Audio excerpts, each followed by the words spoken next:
Hey, good evening and welcome to Come On You Spurs TV. Come On You Spurs TV is home of Tottenham's related news, and welcome to the aftermath of the North London derby at the Emirates. It didn't go quite as we expected. Unfortunately, the result did not go our way. However, that's not the end of the world. So we will join you in a second, and I'll introduce our guest to you, and then we'll take it from there. Bear with me 1 second.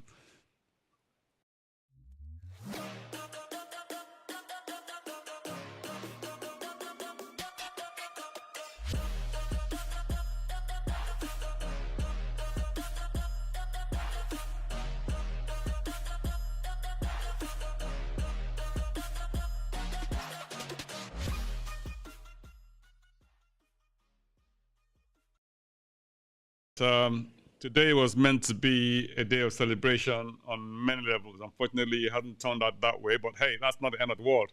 I've got two guests with me today. Well, some more guests are coming up, but for now, we've got Deji. Deji Motosho is one of our guests. We'll come back to his congratulations in a minute. Deji, how are you? I'm good, thank you, Soji. Thank you. Good to be here. Not the best result, but yeah, we're here. And one of our regulars, Folabi. Folabi, how are you? First of all, happy Independence Day. Say that again. I didn't hear you. Say that again. For having me. I said, first of all, happy Independence Day. Yes. And thanks for having me. Beautiful, beautiful, beautiful. Right. So I was saying earlier on about congratulations being in order. One of us, Deji, has just been made a silk. Deji, congratulations. Fantastic news.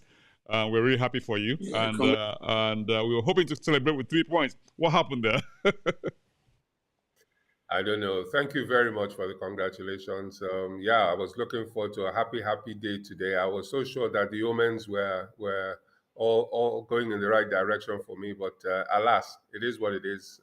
We didn't win, but we move. Yeah, I mean, it's a strange game, really. I mean, because look at the game overall. I mean, we kind of had, okay, it wasn't a good start. They dominated the first 20 minutes. And they scored a bit of a screamer.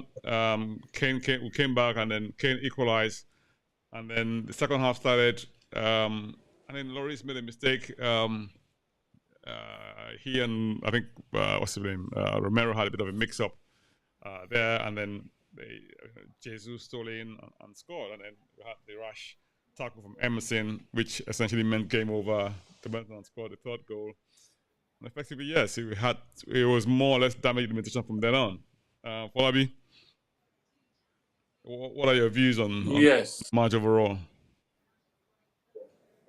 Well, I mean, we're playing a team that's highly informed, probably playing the best football in the league right now. We don't need to compound it, and you're playing away. They're hurting from last season of the demolishing we gave them at the Tottenham Stadium, them not entering UCL.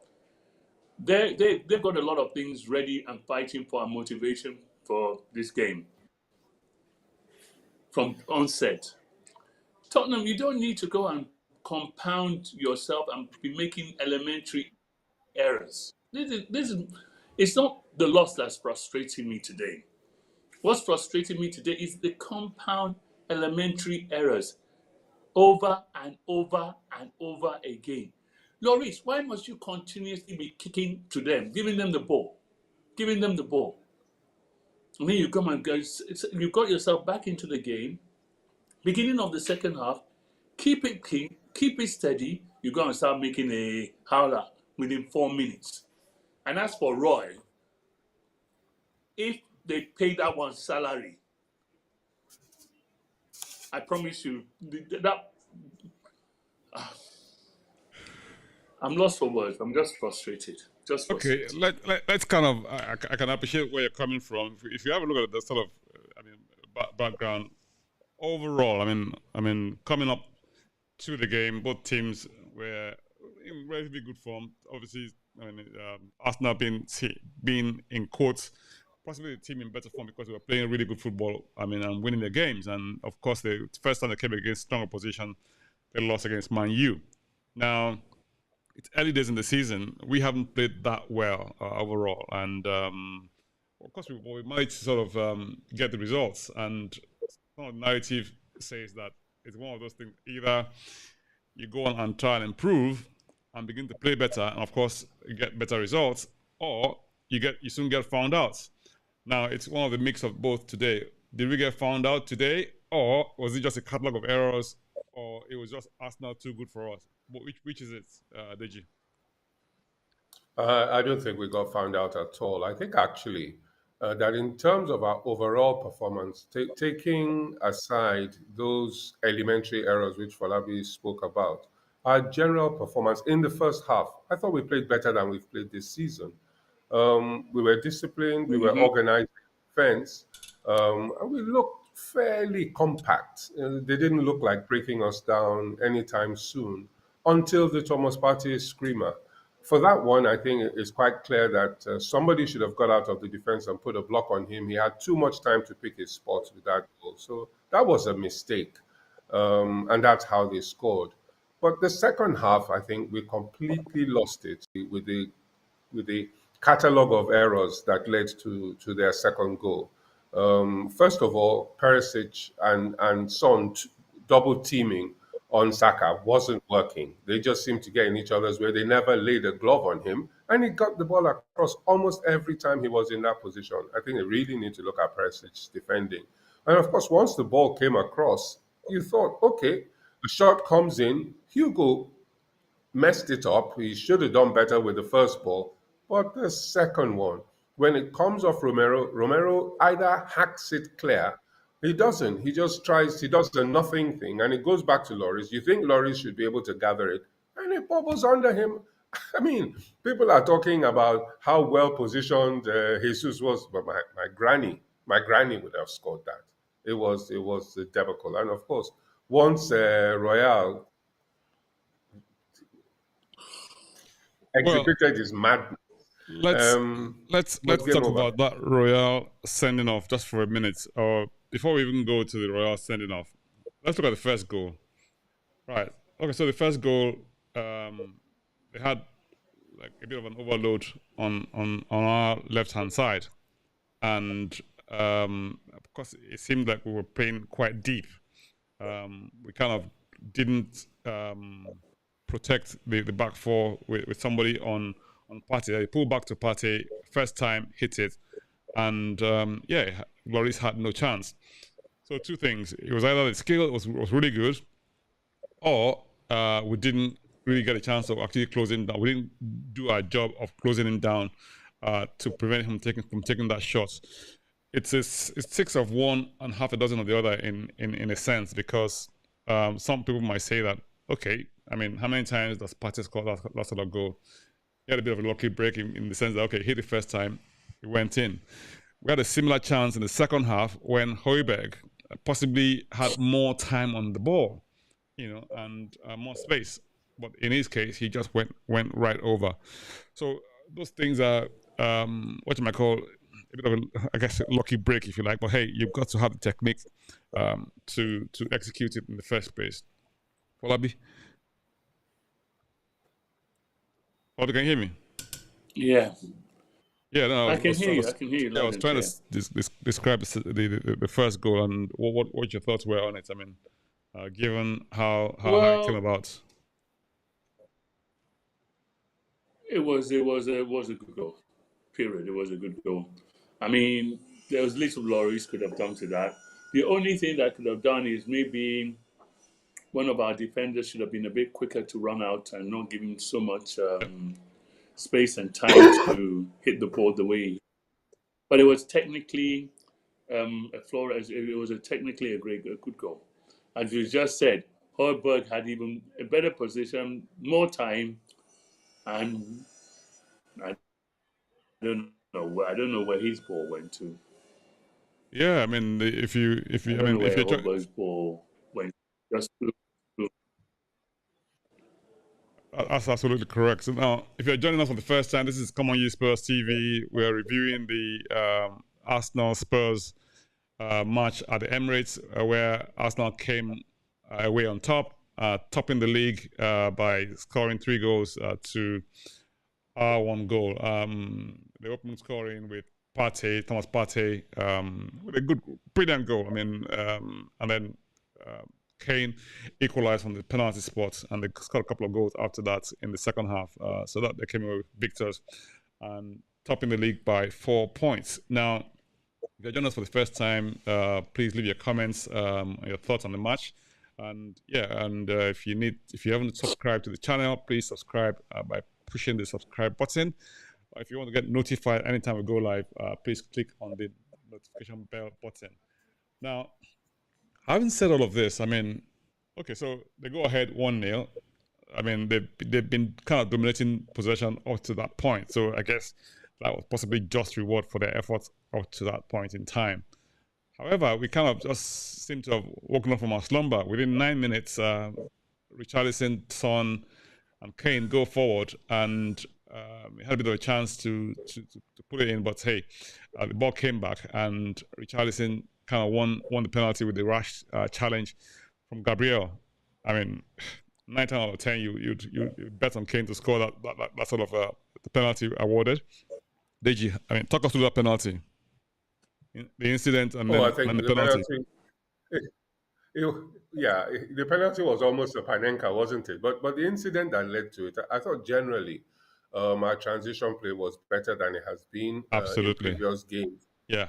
We got the ball forward and used it better in this game than we had been doing in the past. Yep. However, our final ball, the decision making in that final ball let us down. Even both the decision making and the technique.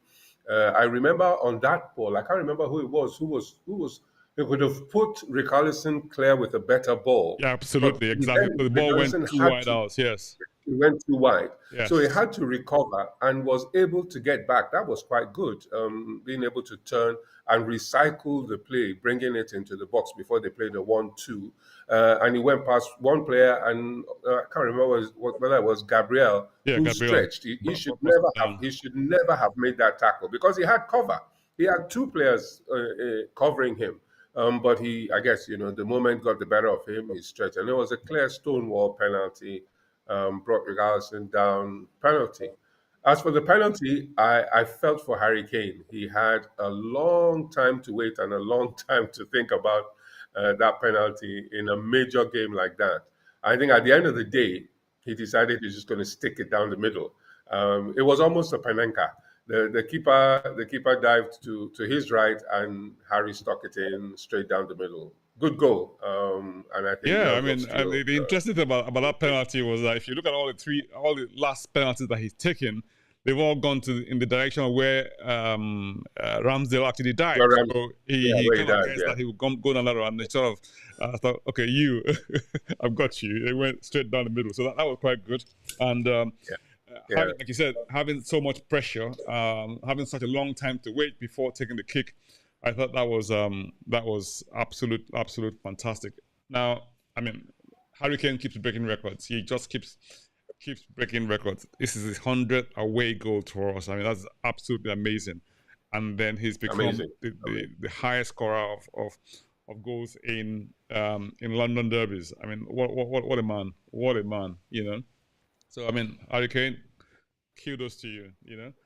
Unfortunately, major player with the results today. I mean, the second half we kind of first half we ended on a sort of high note, if you like, and that was quite good. I mean, if you're watching us, like I said, if you want to leave comments, please leave your comments, and we'll add your comments to the chat.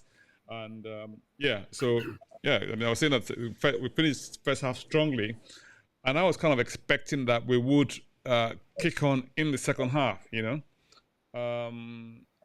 we had a bit of a what you might call early first foray into the half, which kind of broke down, and from then on, it was them all over us, And I thought to myself, why can't we sort of maintain our composure, in critical areas, especially when we got the ball back, and then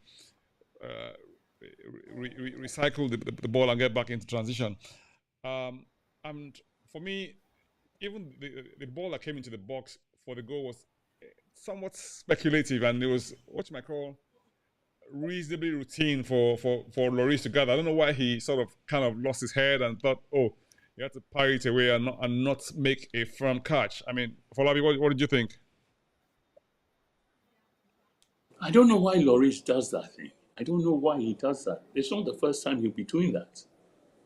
And it does, to me, this is why I say it's the frustrating thing about today is the elementary errors. And if it's the first time, fine. But they keep happening time and time and time again, over and over and over again. Lloris does this thing that can be so frustrating. He could have caught that ball. He could have easily caught that ball. Why he feels that he has to parity and punch it out, and he never really gets a good punch. Yeah, that was more than for frustrating. I mean, the thing about Lloris is that, I mean, he's a very good shot stopper. He's saved us on several occasions, you know, when we've been under pressure, and he's kind of, Yeah. you know, but he's prone to that odd howler, which it can prove to be very, very costly. And today has been one classic example of that. I mean, where, I mean, we've done okay. I mean, it wasn't as if they threatened us in any way, shape, or form. I mean, as such, I mean, they had plenty of possession, but no shots at all. You know, so kind of kept them at bay. But for me, the most worrying thing about the whole match, if you like, is that we didn't actually seem to threaten them a lot. You know, I'm not sure that we forced Ramsdale into any goal, any saves throughout the match. He didn't have to stop any shots. I mean, do you have any shots on targets? I mean, do you know, apart from Ramsey was on a picnic. Say that again? He was on a picnic. Yeah, so I mean that was fine. We kept them at bay, but we didn't actually threaten a hell of a lot. I mean, I guess it wasn't helped by the fact that we got reduced to 10 shortly after the second goal. I mean, that incident. I mean, talk us through it, Deji. I mean, there's second goal. Did you say? no, the red card incident. The Romero. That was just so annoying. It was most annoying because it was so unnecessary. The player wasn't going anywhere. In fact, he was heading towards his own goal. Emerson comes running out. And he has a teammate right there, a Spurs teammate right beside him. So he didn't need to do anything. All he needed to do was jockey him up. Maybe having said that, maybe the modern player doesn't do enough to try to win the ball back. Maybe he was trying to be more proactive, but he wasn't doing anything sensible because he was nowhere near the ball. He literally just kicked the guy. I was hoping that the ref would see it as a yellow card. It was an obvious yellow card. And I suspect that if a yellow card had been given, there would have been no review for a red card. But again, it was a sort of foul that, you know, if a red card is given, you won't have a review to downgrade it to a yellow card. So at the end of the day, it was harsh, but probably the result you would expect in the circumstances. Bad foul. Bad position for the team to be in, especially at that time. Yeah, I mean, we've got Andy on the line. Andy says, "I told you." Andy's an Arsenal fan. No surprises there. He was one of our guests at the match preview. Yeah, Andy. I mean, I guess you did, but I mean, I'm not quite sure that you telling us made a big difference. We kind of gifted you all of those opportunities. So yeah, I mean, you had Christmas come early, if you like. So hey, I guess kind of push the self-destruct button. You know, I mean, some might say that it was down to pressure from you guys, but I'm not sure we had that much pressure from you guys to sort of push us into those positions. Because if you think about it, Emerson, Aku, on another day, maybe might have gotten a yellow card, you know, and it probably wasn't helped by the fact that Martinelli sort of made a big song and dance about it, you know, and it was rolling on the floor like he'd been shot, you know, in the head, like from a sniper's bullets. Well, I guess that's what you got to have the the dark arts in the game to get the referee to make those sort of decisions, you know. And from that point of view, they got the rewards from in quote fooling the referee or forcing the referee into making that decision. And unfortunately, it's one of those things when you look at it on replay, it looks much worse than it actually was in reality, in my view. So I guess that's one of those things that happens in football. It then meant, look, this is what you call damage limitation time. We're down to 10 men, and then they had Xhaka. For me, I felt that Romero should have closed him down a lot better. I don't know what happened there, but he just got away and had a chance, plenty of chance to put his shot away, which I guess was a little bit disappointing from our own perspective. From Arsenal's point of view, I mean, of course, a good goal, and Xhaka being a normal bad boy in the team, who's been subject of a lot of negative comments and stick from Arsenal fans, suddenly became the hero, with a goal, and that sort of killed the game off for us. Unfortunately, it's down to damage limitation at that stage. I mean, Falabi, overall, I mean, what did you think of that third goal before we even go about the whole the match in No, it was coming. Once we were going down to 10 men, it was coming. He's going to do this thing. Romero, I expected better from him. I expected better from him, and it was just a second half. Second half was just a calamity for me, as far as I'm concerned, for Spurs. Just a calamity. Yeah, comments coming. This is Come On You Spurs TV. If you have any comments, please leave them in the comment section below. Subscribe to the channel, like the channel, and share with your colleagues and friends and family. We are reviewing the aftermath of the Arsenal and Spurs match. Took place at Emirates. The 192nd. The preview said 193rd. I think I was going 1 year ahead, 1 match ahead of myself. So apologies for that. It was actually the 192nd. North London Derby. We don't really have a good record going into that game. And today, I mean, I thought that would change. I mean, I had that sort of very good feeling about the match before the game, thinking that, okay, we had a chance to make a difference in this match. But I mean, I guess one of the things someone mentioned this, on our group on Nigerian Sports Forum, is that, look, we have a normally very strong bench, but today the bench suddenly looked sparse with not a lot of attacking options to come off the bench, and that was possibly because Kulusevski was injured.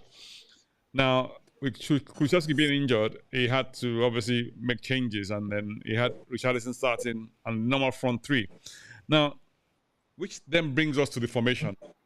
Now, we had people say that, okay, maybe you should have gone with 3-5-2, and played Bissouma in the middle with a three-man midfield, and then have Kane and Mansona up front, and maybe rest Richarlison and bring on Bissouma in the middle.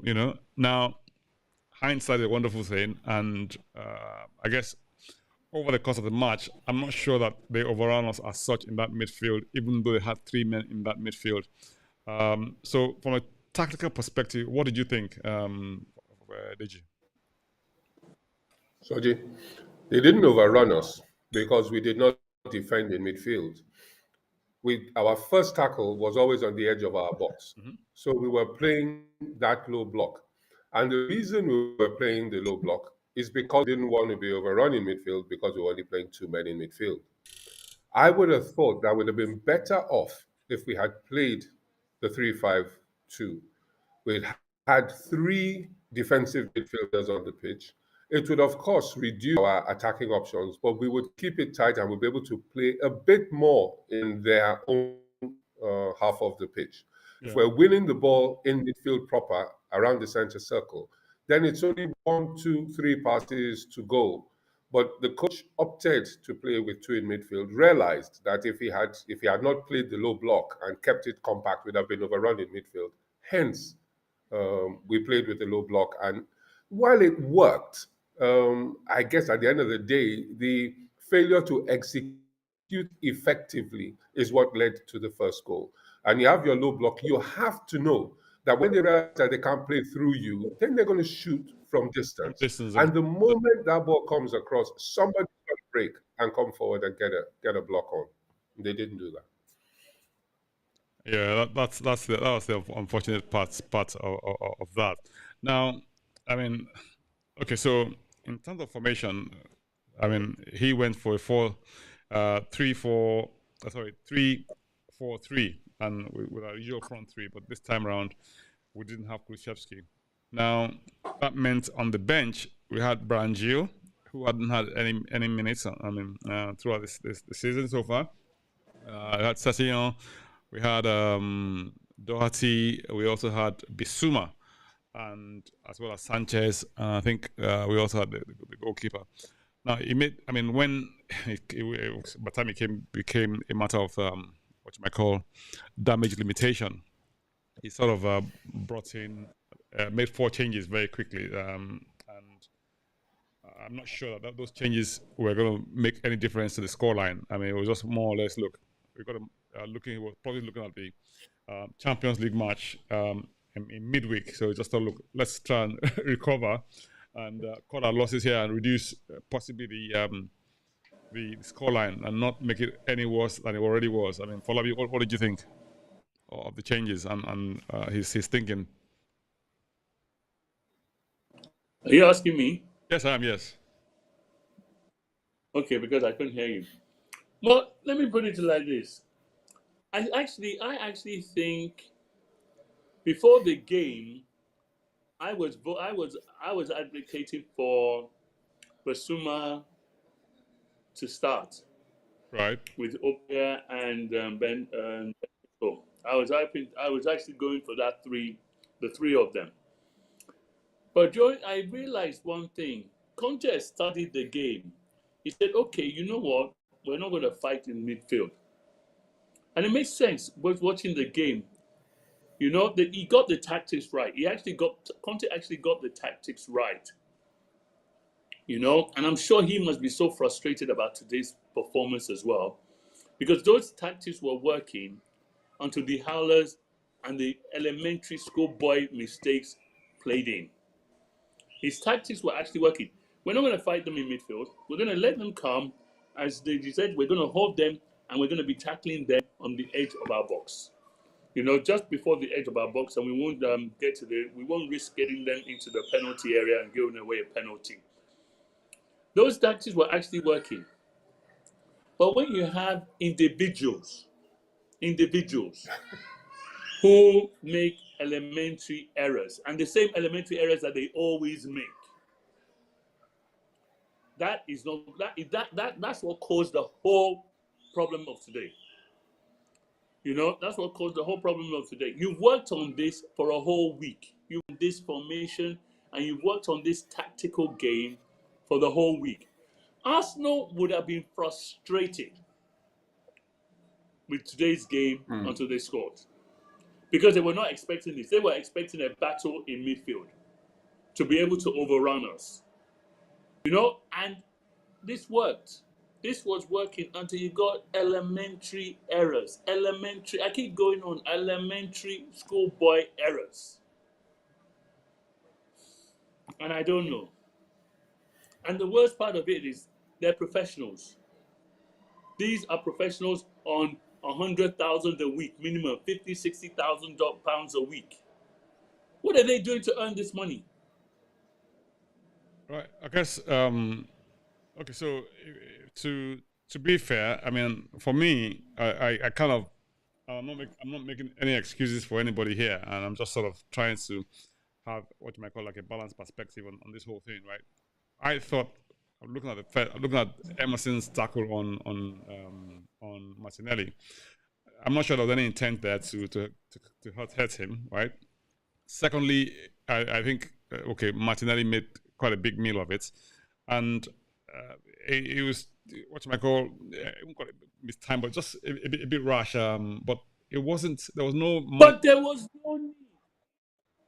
Sorry to cut you. There was no need to make and rush it. There was no need to make that tackle.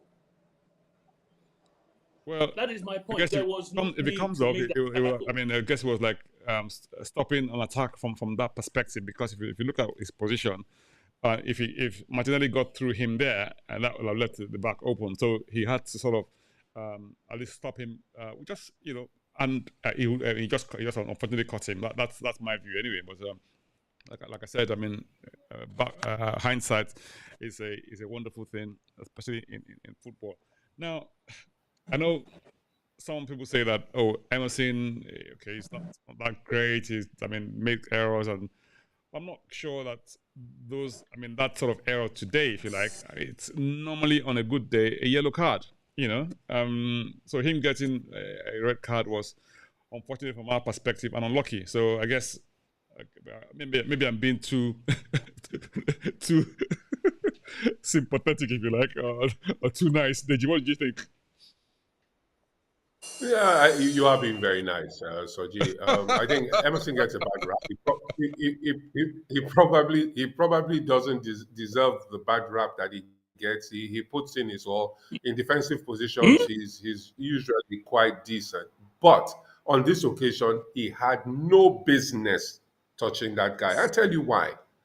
Martinelli actually turned and was going back towards his goal. He wanted to recycle the ball. Emerson had a teammate right with him there. There was no danger to the side.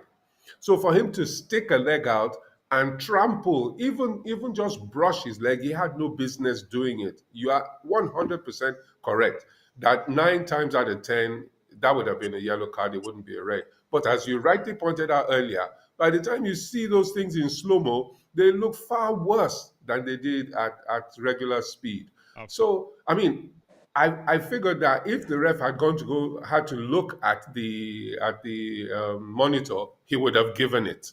Yeah. He would have given it. The only way he would not have given it is to have said, "Okay, fine, this is a foul. It's tripped him up. There's nothing to it. It's a yellow card." But I think it was Emerson's fault because he caused the problem in the first place. He had no need to put a tackle in that position. None. Yeah. So unfortunately, we had our own breakfast today, and our first Yeah. loss of the season. Last. Last. Yeah. So as a song that says that if you don't mind my pidgin, now everybody could chop breakfast. So we don't chop our own breakfast, be that. Right. We So don't top our breakfast too. well, we move on. Again, if you look at the record up to now on different levels, okay, fine. Before now, we not lost in 13 games in the Premiership. So this was a bit of a blot on the copybook, which is fair enough, I guess. But from a fan's perspective, the worst place to break or lose that record is away to Arsenal. The only thing that would have been worse was losing that record at home to them. So I guess Our home to us, yeah. so I guess that sort of mitigates against that. But if we want to be a little bit cheeky and say that, look, one book goes out the window when it comes to matches, especially in the Premier League. I mean, so far, Liverpool are 2 goals down to Brighton at home. At Anfield, yeah. Chelsea are 1 goal down to Crystal Palace. So I mean, it's the copybook gets turned over in the Premier League. So I mean, I guess we always go into the Emirates as underdogs, no matter how well placed we are. I mean, in the league, it just seems as if in the last 10 years, I think we probably won once there in the last how many years? 20 years or something like that. It's amazing, crazy record. We haven't won there a lot of time. The first time, okay, we won. I think it was 2010. 12 years was the last time we won. Okay, we had plenty of draws. Okay, a few losses. But by and large, we don't seem to do well in that place. That seems to be some sort of psychological hold over us. But to be fair, though, over the last few years, I mean, both teams have won their home games, so it's been pretty much balanced from that perspective. Yeah, so I mean, I'm not particularly phased overall, because I think we've got to look at the big picture here. And if we look at the big picture, who do you think will finish? I mean, higher in among both teams come the end of the season? Falabi? Who do I think will finish higher? Yeah, Between Arsenal and Spurs? absolutely. Well, a lot of it is going to be based on which team or which squad can keep the fittest and keep injury free the most of their top players. You've got the World Cup. Well, we're now in October, so you've got the World Cup next month. The schedule is madness. We've got what? Now we've got 12 games in the next 5.5 weeks. I don't know what their schedule is like, and then you've got winter coming in. So a lot of it is going to depend on which squad will keep the injury free the most. And it will depend on if Spurs players can start gelling together the way we were gelling end of last season. Yeah. And to be candid and truthful with you right now, the way Arsenal are playing, they're on fire and they're flying away. And I'm being realistic here. I'm a diehard Spurs fan and everything. Unless we get our act together and everything, I'm sorry to say, but they may just finish above us. But we need to get our act together. So let me get this straight. So you mean that unless we get our act together, they might finish ahead of us, right? On current form, yes? Yeah. Okay, right. Yes, what do you reckon? For me, the only positive that came out, the strongest positive that came out of today's game for me is Emerson Royal is not playing in our next game.